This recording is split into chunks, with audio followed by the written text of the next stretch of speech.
Good morning. Good morning. Good morning. Thank you. Please. Thank you. Good to see this cabinet and staff together here.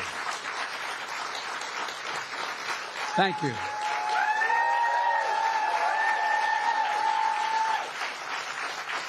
Thank you, thank you, thank you. Please. Thank you, thank you, thank you. It's good to see you all. Particularly good to see my granddaughter sitting in the front row here. Hi, Finn. How are you, honey? For over 200 years, America has carried on the greatest experiment in self-government in the history of the world. And that's not hyperbole. That's a fact. We're the people. The people vote and choose their own leaders, and they do it peacefully. And we're in a democracy.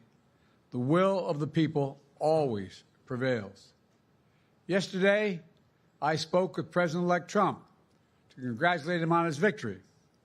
And I assured him that I'd direct my entire administration to work with his team to ensure a peaceful and orderly transition.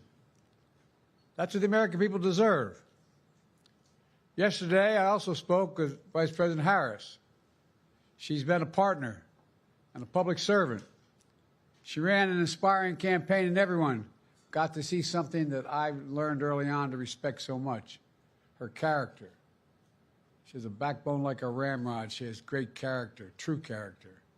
She gave her whole heart and effort, and she and her entire team should be proud of the campaign they ran. You know, the struggle for the soul of America, since our very founding, has always been an ongoing debate and still vital today. I know for some people, it's a time for victory, to state the obvious. For others, it's a time of loss. Campaigns are contests of competing visions. The country chooses one or the other. We accept the choice the country made. I've said many times, you can't love your country only when you win. You can't love your neighbor only when you agree. Something I hope we can do no matter who you voted for is see each other not as adversaries, but as fellow Americans. Bring down the temperature. I also hope we can lay to rest the question about the integrity of the American electoral system. It is honest, it is fair, and it is transparent. And it can be trusted, win or lose. I also hope we can restore the respect for all our election workers who busted their necks and took risks at the outset. We should thank them. Thank them for staffing voting sites, counting the votes, protecting the very integrity of the election. Many of them are volunteers who do it simply out of love for their country. And as they did their duty as citizens, I will do my duty as president. I'll fulfill my oath, and I will honor the Constitution. On January 20th, we'll have a peaceful transfer of power here in America. To all our incredible staff, supporters, cabinet members, all the people who've been hanging out with me for the last 4 years, God love you, as my mother would say. Thank you so much. You put so much into the past 4 years. I know it's a difficult time. You're hurting. I hear you and I see you. But don't forget all that we accomplished. It's been a historic presidency. Not because I'm president, because what we've done, what you've done. A presidency for all Americans. Much of the work we've done is already being felt by the American people, but the vast majority of it will not be felt over the next 10 years. We have legislation we passed that's just only now just really kicking in. We're going to see over $1 trillion worth of infrastructure work done, changing people's lives in rural communities and communities that are in real difficulty because it takes time to get it done. And so much more it's going to take time, but it's there. The road ahead is clear, assuming we sustain it. There's so much we can get done and will get done based on the way the legislation was passed. And it's truly historic. You know, we're leaving behind the strongest economy in the world. I know people are still hurting, but things are changing rapidly. Together, we've changed America for the better. Now we have 74 days to finish the term, our term. Let's make every day count. That's the responsibility we have to the American people. Look, folks, you all know it in your lives. Setbacks are unavoidable, but giving up is unforgivable. Setbacks are unavoidable, but giving up is unforgivable. We all get knocked down, but the measure of our character, as my dad would say, is how quickly we get back up. Remember, a defeat does not mean we are defeated. We lost this battle. The America of your dreams is calling for you to get back up. That's the story of America for over 240 years and counting. It's a story for all of us, not just some of us. The American experiment endures. We're going to be okay, but we need to stay engaged. We need to keep going. And above all, we need to keep the faith. I'm so proud to have worked with all of you. I really mean it. I sincerely mean it. God bless you all. God bless America. And may God protect our troops. Thank you, thank you, thank you.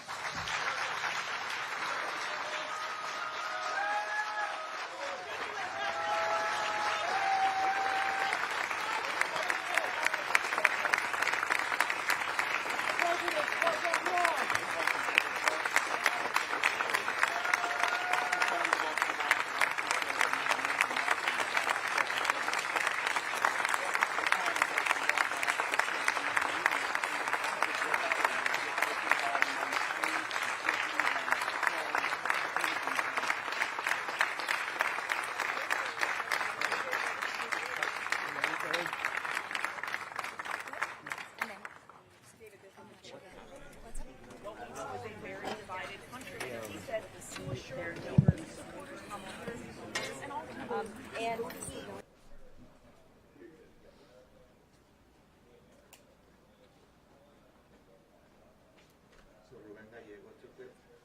No, it isn't done yet.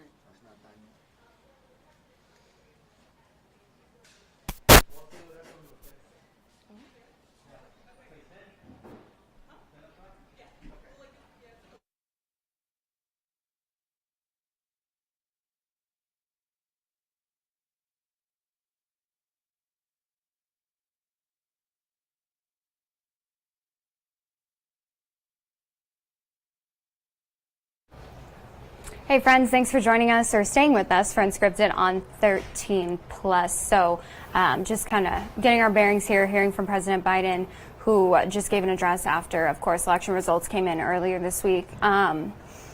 Very quick for him, honestly, compared to what we usually see. Just kind of a positive tone, you know, thanking everyone who's helped him over the last 4 years, kind of reflecting on that, and then looking ahead to the future under President Donald Trump. So yeah, thanking all the people that he's been working with over the past 4 years, and just very positive message to it. So yeah, next steps. Well, some of the next steps, because we still have some races We still have a lot of ballots to be counted, folks. Yeah, so we want to go through some of those races today. So kind of like yesterday, if you were with us, I'm going to step over here so we can go through these. So I'm just not in the way. So the first one is, of course, Ruben Gallego, Kari Lake. I am going to be in the way. Here we go. So 68% of the votes have been counted, about 69%. So that's more than we saw yesterday. Still kind of, I would say, a decent margin between them, about 3 percentage points. So, but again, still have 30% of those votes to count. So Ruben Gallego right now, 50% of the vote total, 47% for Kari Lake.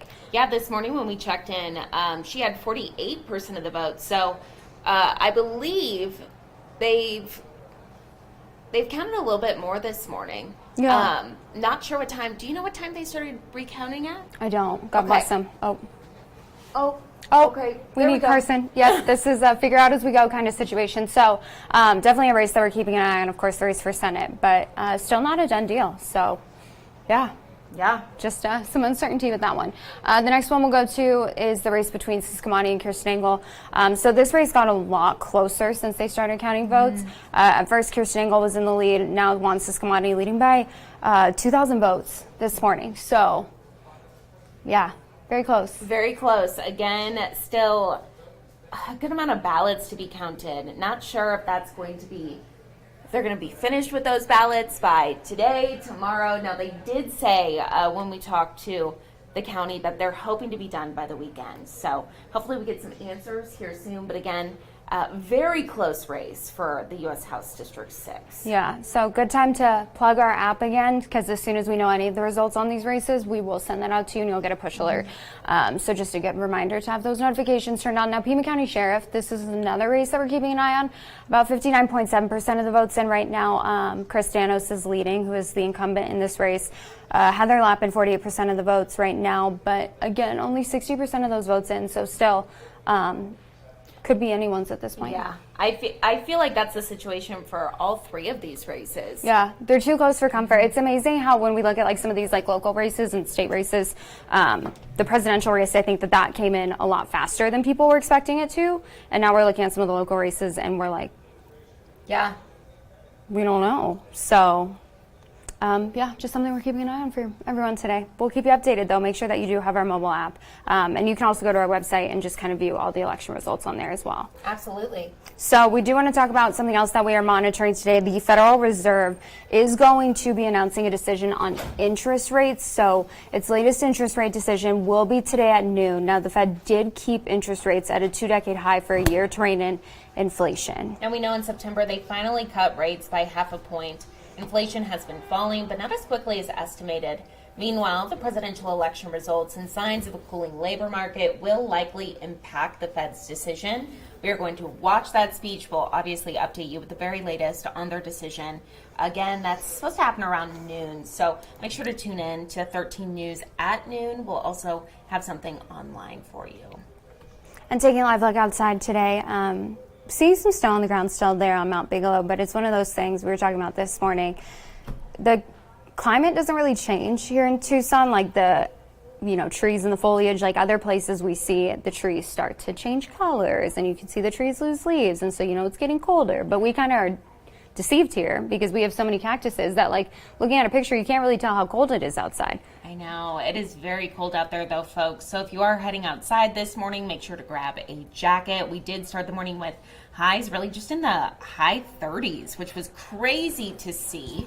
Also today, some places not seeing highs above 60 degrees or not even up to 60 degrees. I believe our high here in Tucson is supposed to be around 59 degrees. So something we're going to keep watching for sure, but definitely going to be needing a jacket to start your Thursday. Or a coat. Right. It is cold. It is Baby, very it's cold, cold out there. outside. Yes, it is. Feeling more like Christmas. And it's really, we are going to see it kind of warm up though later Yes. in the we week, are. not today. No, not today. Yeah. Today is just going to be cold for everybody in southern Arizona. We also have a freeze warning, but not for the Tucson area. We're hanging out in the 40s right now. 46 in Tucson, 45 Sierra Vista, 44 if you're in Nogales, 49 for Marana, 44 if you're in Safford or Douglas. Look at this. We're actually 8 degrees cooler now than we were just 24 hours ago in Tucson. 13 Nogales, Sierra Vista, 17 for Bisbee. Look at you in Douglas, almost 20 degrees cooler now than 24 hours ago. And take a look at this, our day planner. We're not warming up much, actually. Barely seeing the 60s, hanging out that 59 degree mark, maybe 60s. We'll see some sunshine along with some breezy conditions for the rest of your Thursday. Thursday, right? Yep. Thursday. It's been a long week. It's been a long week for sure. We do have a freeze warning in effect. This is it goes into effect tonight at 10 o'clock. It will continue through 9 o'clock tomorrow morning. So if you live in these areas of purple, you are near or at or below that freezing mark, mostly in the higher elevations. Again, Tucson, you are not part of this. We will see some really cold temperatures though this evening. That's because of that trough, that low pressure system moving through our region. We've been talking about it all week long. That ridge of high pressure, once again, the good news is it's not going to warm us up super drastic, but remaining a little bit near our normal range for the most part. 59 today, 66 tomorrow. Looks like a little ladder that we're going to go on. Saturday, 75. 81 by Sunday. Monday, 82 degrees. Our normal, by the way, is 82. We'll reach that, of course, on Monday. Today's forecast, a little breeze in the mix, but we're hanging out in the 50s for everybody in southern Arizona. Here's a look at that 13 first alert 7-day forecast. We do have a first alert action night tonight due to that freeze warning. Again, that does not affect Tucson, but Tucson is dipping down to 39 degrees. The 50s today, 60s, the 80s eventually, and then pretty much just leveling off next week. Okay. Perf. Love it. Yeah. Except for the overnights. Looks I good. know, it is very cold. Yeah, not happy walking outside this morning. No, just think these thoughts when we're dealing with record-breaking temperatures in the triple digits. Exactly. This is what we wanted, That's folks. true. It is we true. were complaining about it for a long time, how hot it was. Why can't we just have like a nice 75 to 80 during the day and a nice 60 to 70 overnight and just consistently live that way? I think it's Mother Nature. She goes, fine. You want it? Here. Yeah. Yeah, enjoy. And she's very aggravated lately. Yeah. Little moody. Little moody. It's okay. It's okay. It's okay. We've We've all been there. Well, I guess thanks for the cooler temperatures, girl. Yeah, exactly. We appreciate it. Yep. Thank you, Allie. Well, something else that's happening today that we're keeping an eye on, the man involved in the crash that killed a Tucson police officer is expected in court. Nicholas Skitsky faces 3 charges for the crash that killed Officer Adam Buckner that happened back in March of this year near the U of A campus. Now, Skitsky's charges include causing serious physical injury or death by a moving violation and failure to yield to an emergency vehicle. That hearing will be today at 3 p.m. Of course, we will keep you updated on the outcome, both on air and online, as soon as we learn more.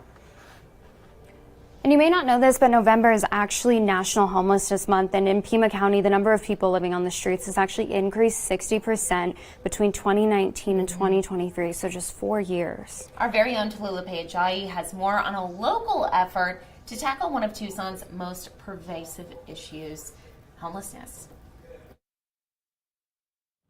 IMU 360 is expanding, and it's set to open 9 new tiny homes to make a total of 19 for people aging out of the foster care system. This effort all started in founder Desiree Cook's living room, and she says for her, this initiative is personal. But I wanted to be honest and share my own truth because I know there's so many people that have so many similar lived experiences as myself, and not feel alone or isolated, and share the message that I am you. The homes serve as affordable, eco-friendly, permanent housing, setting people up with the resources that they need to be successful. To qualify for these homes, there's a series of interviews, and organizers ask that residents have gainful employment. They're also encouraged to pursue secondary education and do community service.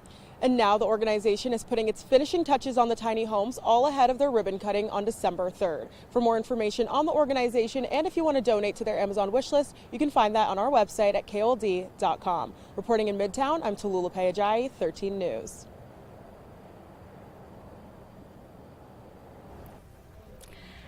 And of course, as we continue to monitor some of these races, the race for Senate, District 6, also the sheriff's race, and also just some of the things that we're keeping an eye on today, the Federal Reserve decision, the Nicholas Skitsky pretrial conference, lots of things going on. So be sure that you join us on our 13 Plus news desk on all the different platforms: Android TV, YouTube TV, Apple TV, Amazon Fire TV, and Roku. Or you can go to our website, KOLD.com/livestream. Make sure you're watching Channel 2. We'll have the latest on the election results for here in Arizona with all those races, as well as any late or live local late breaking news that happens here at home. So thank you all so much for joining us. Again, make sure to grab a coat, not a jacket, a coat as you head out the door. Going to be a cold one today.